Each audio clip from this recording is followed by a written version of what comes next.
he would come here and What's that visit you. mean? Yes, it's recorded. And if Huh? he would see that Oh, okay. he's part of this. And we, tend to know each other. Right. You know? Right. So that's interesting. So you, so anyway, the Moroccan community has done a lot, and on an international level, to the point where they had Ethiopians working in the butcher shops and restaurants and all that in Canada and all. Mm-hmm. You know, they've done a lot to integrate more than the Ashkenazis. Right. They know how to do it. They don't hire anybody. Right. They don't get involved with money when it comes to black Jews. Right. Yeah.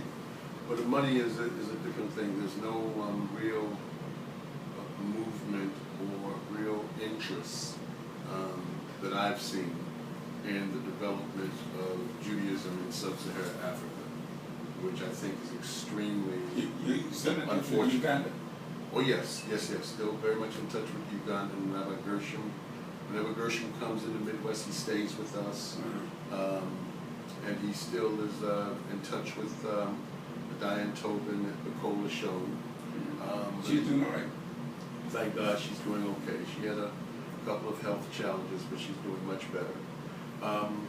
But I wanted you to kind of give us some more background in the history of the community, particularly going back to the 40s and 50s as the community. I mean, I believe that Commandment Keepers there were other congregations around, but Rabbi Matthew, his congregation, I think, was by and large the one that embraced, taught, and lived totally Jewish. Yeah, they transformed compared to the other Hebrew Israelites. They became more Jewish. Okay. In over the years, and they also had some kind of a relationship with the Jewish community on a small level compared to the ones in Brooklyn, and they what made him more outstanding is because of his connection to the Ethiopian history. You see, the other Hebrew Israelites, those from Philadelphia, I remember the ones from Philadelphia. Cherry or something like that. Yeah, Cherry. They were Israelites, but they didn't have the Ethiopian input. Right. They didn't work it from that end. Right. They worked it from prophecy, basic prophecy. Right. So there was that difference. Then you had those from Philly, what's his name, that passed away with the family, you know, one that went to Jersey. I'm forgetting his name. The rabbi that... Respis, yeah. Yes. Respis was one of the giants of Philly, and he came over to make a union with Rabbi Matthew's membership and all that. It never got off ground. Why? Because I think part of it is because of the ideological bent. Matthews was bent on Ethiopia, and Respis was part of the old tradition that still exists, you know. And which old like tradition? Bethel, and the Bethel tradition. Okay. And we used to go to Philly. We know the Philadelphia community in the old days. But the same thing happened to Philly, Chicago, New York. Over the years, things either people got really Jewish or they just seemed to disappear. Okay. One way or the other. Right. That's what it seemed to be. Oh, many of them went to Israel too. Now, one of the things that the New York Times wrote out with the Gonzalez family from Cuba, they talked about the fact that there was a Jewish philanthropist that raised $200,000 to send the 56 Cubans to the Maccabiah. See, that's substantial money. Yes. Yeah, they're serious when it gets to that kind of money. That means that we're serious about this work. Yeah, and they wanted the people to know they were Jews in Cuba and all of that. Now, the reason why I brought that up is because I go back to the days when the Maccabees had two of our kids to go and perform. but it never got off the ground. Right. Okay.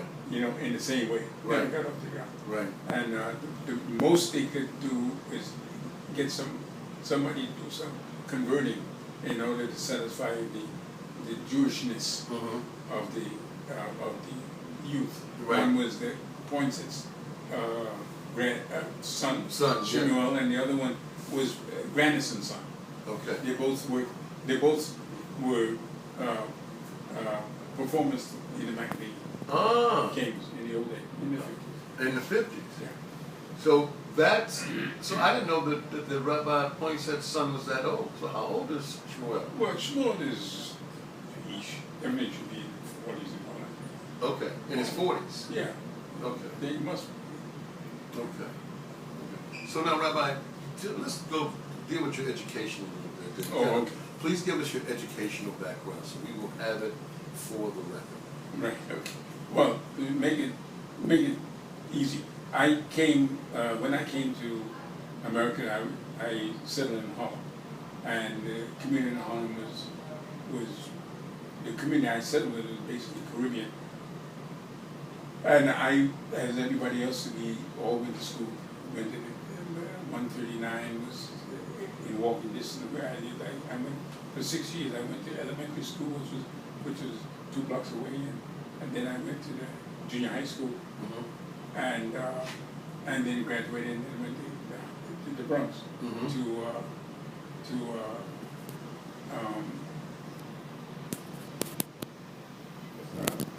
I'm forgetting the name. Yeah, it's the Bronx High School. It's still the Marshall Parkway, and I graduated from there, and then went to City College. And then when I was at City, I wasn't really on top of the intellectual material as one should be, because that days City College was the #1 community college in America. It was #1 among city colleges where you didn't have to pay if you had the right marks. Right. So I didn't make it easy there, and one of the teachers there used to substitute for my Hebrew teacher. When she didn't come in, he used to come and substitute for me. And through him, he was telling me about she was you ought to go over to the university in Manhattan. He started, he did an idea, and eventually took me. And I got to yeshiva. It's really, August would be the 60th year that myself, Kenneth Brown, and Rabbi Brooks all entered Yeshiva University 60 years ago. 60 years ago in August, you entered Yeshiva University. This September. Yeah. And so you entered Yeshiva as in the undergraduate program? Yeah, the undergraduate. I was an undergraduate. They were in the Cantoria. They were in the Cantoria program. But I was Cantoria. Yeah, Cantoria. So Brooks, so Rabbi Brooks and Kenneth Brown were in Yeshiva University. Orthodox, the Cantoria program. That's okay. So they had both went through Orthodox conversion? No, nobody did that. Okay. But Brooks, it took years, I said 30, 40 years afterwards. Well, it took us time to feel comfortable being Jewish. Right. You know, that's the problem. Let's go back. When I went to the yeshiva, I was still a Harlemite. Right. You understand? Right. My whole, outside of the Ethiopian thing, right. I was still in the black world. Right. But if you stay long enough, it you kind of get absorbed. Yes. So what year was this? Do you remember the year that you first went to yeshiva? Yeah, 60 years ago. 60 years ago. So that's when you enrolled in yeshiva, and now 1953. What's this? This is what, 20? Yes. Yeah, 1953. So you majored. What was your major? Hebrew studies. So you majored in Hebrew studies, and so you have you acquired an undergraduate degree from Yeshiva University. Right, in Hebrew. So you would probably call it Hebrew literature. Yeah, and then you graduated in Jewish studies. And then you had a master's degree in Jewish studies. From Yeshiva University. Right. So you studied Talmud. Oh, the whole business. But I'm for the record. Right. Yeah. The people that will watch this that don't know. They may not know. So I want it to be very, very clear. You break it down. That you studied Talmud, Midrash, Mishnah, Biblical Hebrew, Kabbalah, Aramaic, Aramaic. So you, in fact, became adept at all of what we call rabbinic Judaism. Right.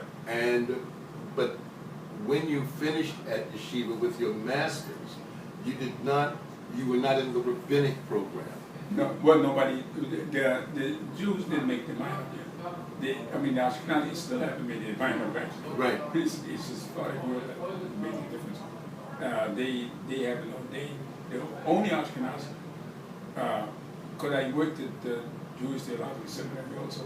You worked at Jewish Theological? Yeah. Where did you do that? In the library. You worked in their library? Yeah. Okay. And I was also a bookseller also. Okay.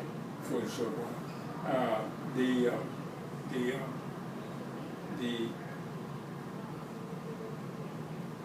The only Ashkenaz community that did convert an Ethiopian Jew was the conservative movement in Israel. Right. I forgot what's the special name. The name called Mizrach, not Mizrach.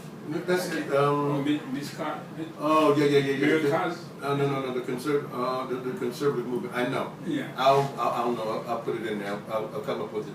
But so now, Rabbi, now what about this young man Israel Francis?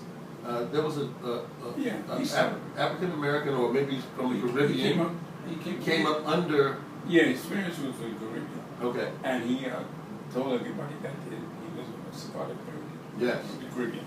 And he also was a member in his youth. He was a member in the Bronx. Okay. And like everybody else, he moved to Brooklyn. Mm-hmm. Those who wanted to get Jewish moved to Brooklyn. He moved to Brooklyn. And well, at first he was with the Sephardic community in the Bronx. Then he moved to Brooklyn. But here's what I don't understand.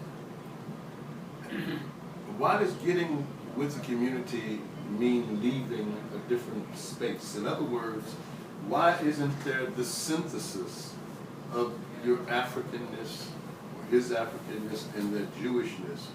Why is it that you have to disbond, disown, and totally deny any relationship Previous. with Africa to be a part of this Jewish thing? Yeah. Why isn't it synthesized? Why is it either or? And that's, for me, it's a synthesis. Right. It's a synthesis. Well, actually, it should go the other way around. The Jewishness is in Africa from the beginning. Absolutely. So Absolutely. you don't start in Eastern Europe. It doesn't start there. It didn't begin in Eastern Europe. Right. So that's why I say that you cannot give. You cannot give. What happened? No, she wants you to kind of look at the camera more. Oh. You cannot give this whole sense of. You cannot give this sense of making you who you are to someone else, because if they say that you are not, then what are you? And if you said that you're simply waiting for them to say, "Oh yeah," well, it may be too late. Right. All the money could be gone. Right. The bank is big piece of chicken, everything could be gone, and you have nothing left. So that's why we have to really have, I think, and that was exactly my derasha at Congregation Temple Bethel this past Shabbat, and unifying ourselves to do. Because I also talked about our inability to have to provide for our seniors. Yeah, we've been talking about that for about 50 years. 50 years, but we haven't done it. And now you need it. Now the one building that Rabbi Matthews got, that's a problem. Yes. That never. It never materialized. Yeah, they can't sell it, and it's all tied up in legalities. Yeah, and so it's still tied up. Oh yeah, it may be tied up forever. Forever. just no, because Jews don't give things without it being a problem. Right. You know what I mean? Right. Anytime that building, Matthews gave him $50,000. Something's wrong with that. That building, even in the 1920s was more than $50,000. Much less now. Right. You know, something had to be wrong with it. They wanted it off their hands. Right. They didn't want to get rid of it. Right. Yeah. Wow. So now it's you know, the record is always there. Somebody's always digging over it. Right. So we see how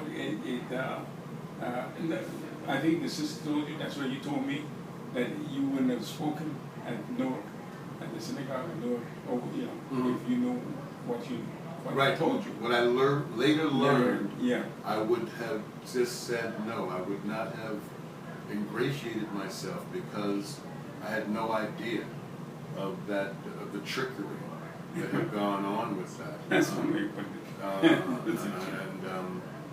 But the trickery then it hasn't done what it's supposed to do. Well, see, the trickster cannot trick God. So when you get finished with it, Hashem is still in charge of that. He's still the boss. And so you may try what you want, but it will not. It just will not happen.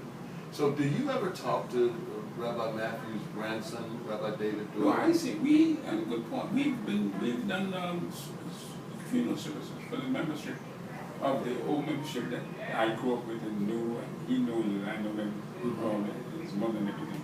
So Samuel's sisters had me come over when his sisters passed away and everything. So we're in good terms.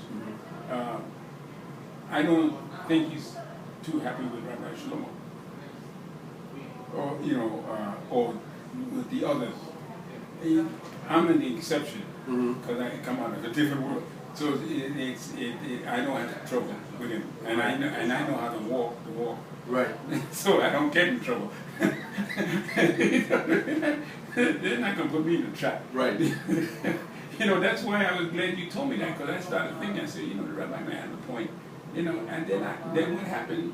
You reminded me is that the other day one of the Pointer's son gave me the Wall Street Journal. The Wall Street Journal had an article on the building.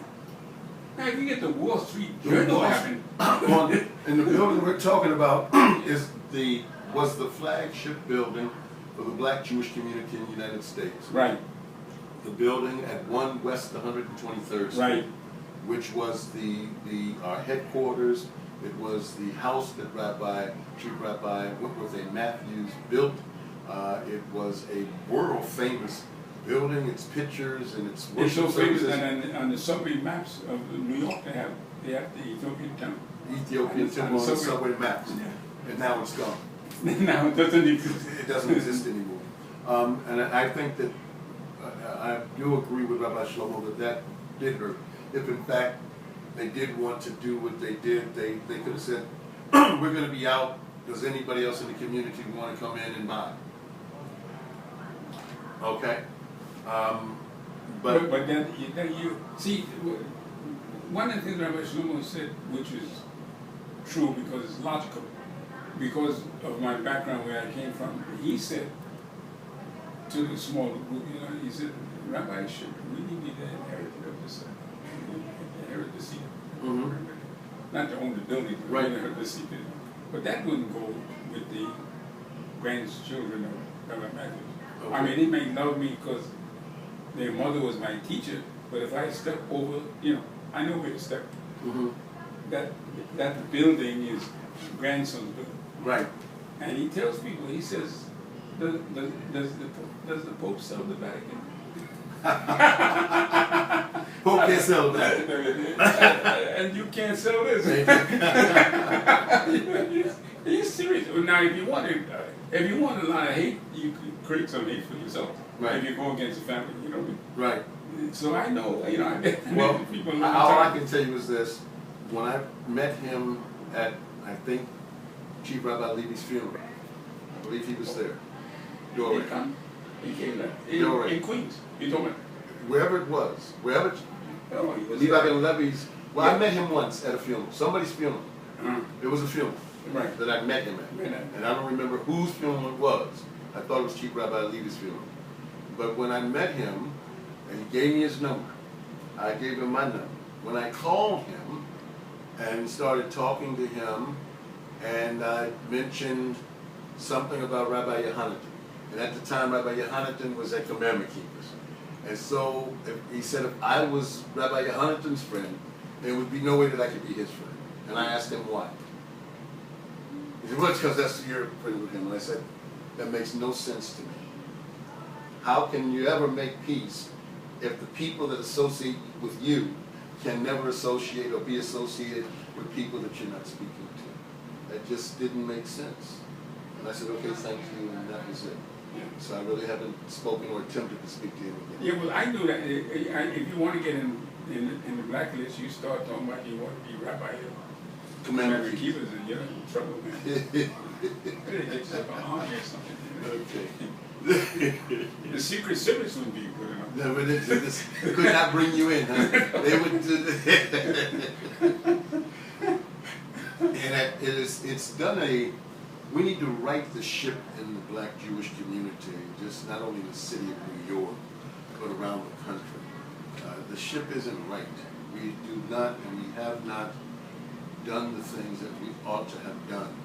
We do not have a place, a youth campus in our children. We do not have a day school. We do not, now we don't have any place for our aged. Yeah. There is no central location. There is no federation. That's one of the things that Brooks did when he used to come back. He never really left Commandment Keepers while he was with Who was this? And Brother Synagogue. Who? Robert Brooks. Okay. When he was working with the Ashkenazi. Yes. He always came back. Oh, you know, he always had this thing about, well, I started off Commandment Keepers. Right. You know, he never put Commandment Keepers down while he was elevating himself up in the Jewish world. Right. So he used to come back, and then he said what you just said. He said the program where Jews would come out of Ohio and all these places, right, and they would come to New York, and they would come to Commandment Keepers. Right. Yeah, it all worked out. Yes. But we don't have that. Yeah. And I think that the generation that I'm one of the seniors of now, we would be remiss if we don't accomplish something. So I said to Rabbi Shlomo, Rabbi Baruch, when I met with them Saturday night, and with Deborah Bowen, that we need a seniors place, and that we were going to either, that they should be done in each one of the communities. Oh, each town should have its own. Each one should have. But then we can do something about getting together some type of camp, maybe even using the karate location down in Virginia. You get our kids into some type of summer program, bringing them in from all over the country, where they can have education and meet each other, and say, and develop those relationships. I mean, going to Israel through birthright is fine, but it's the probability of some relationship blossoming between people in our community and the Ashkenazi community, I think, is 0 and none. And the parents of the Ashkenazi Jew would much rather than marry a black atheist than a black Jew. Just plain and simple. But so, Rabbi, give us a little bit more of the history. So many of our people were part of the Garvey movement. It was a very important. It was a very important part of their lives. Why? No, well, I'm told that Garvey, one of his prophecies was that a king would come out of Africa, and that is why he focused on the redemption of the Afro-American.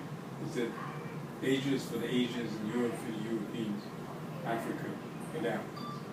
That was his motto. Right. You know, and he kept that going.